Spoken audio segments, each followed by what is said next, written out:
Hello guys, আজকে যখন ভূমিকম্প হলো মোটামুটি টাইম 10:38 বা 39 তখন কে কোথায় ছিলেন, তখনকার অভিজ্ঞতাটা কেমন ছিল, সে মুহূর্তে কি মনে হয়েছিল? মনে হয় এই মুহূর্তে আমরা শেষ, আমরা মারা যাব। এমন পরিস্থিতি সবার জীবনে হয়েছিল কি না বলেন? আমার জীবনে এরকম হয়েছিল। এখন ঘটনা হলো, মৃত্যুটা আসলে এমনই, কখন আপনার মৃত্যুটা হয়ে যাবে একমাত্র আল্লাহ তাআলা ছাড়া কারো দ্বারা সম্ভব না সেটা জানার।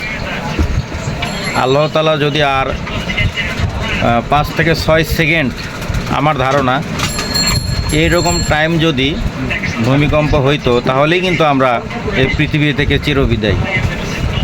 এই ঢাকা শহর যে ঘন ঘন বিল্ডিং, এই বিল্ডিংয়ের কোনো চিপা চাপায় ঘরের ভিতরে যদি আমরা একবার পড়ে যাই তাহলে এখন বলেন উদ্ধার হওয়ার মতো তো কোনো ব্যবস্থা নাই, আমরা ওখানেই মারা পড়ে যাব। অতএব আল্লাহ তাআলা আমাদের যতক্ষণ বেঁচে রাখে ততক্ষণ আমরা সৎ পথে চলি, হারাম না খাই, ইসলামের পথে চলি, 5 ওয়াক্ত নামাজ কালাম পড়ি, মানুষের উপকার করি, কারণ যে কোনো মুহূর্তে আমরা মারা যাব।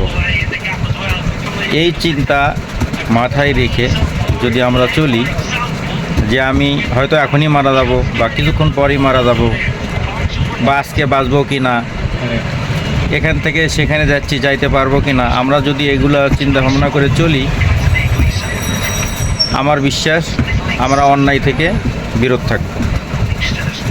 আর অন্যায় এমনই একটা জিনিস, পৃথিবীর কোনো মানুষ কোনো দিন কোনো অন্যায় করে তা সে পার পায় নাই। যারা অন্যায় করেন, খুন খারাপি করেন, যে রকম অন্যায় করেন, প্রত্যেকটা অন্যায়ের একটা না একটা দিন আপনি সাজা হবেই।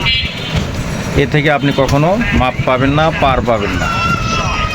আর যতগুলো ভালো কাজ করবেন প্রত্যেকটা ভালো কাজে ভালো অবশ্যই মূল্যায়ন পাবেন। এটা আপনি মানুষ করুক আর আল্লাহ তাআলা করুক, হবেই। আপনি ভালো উপকার করলে ভালো কিছু আপনি ফল পাবেনই, এটাই পৃথিবীর নিয়ম।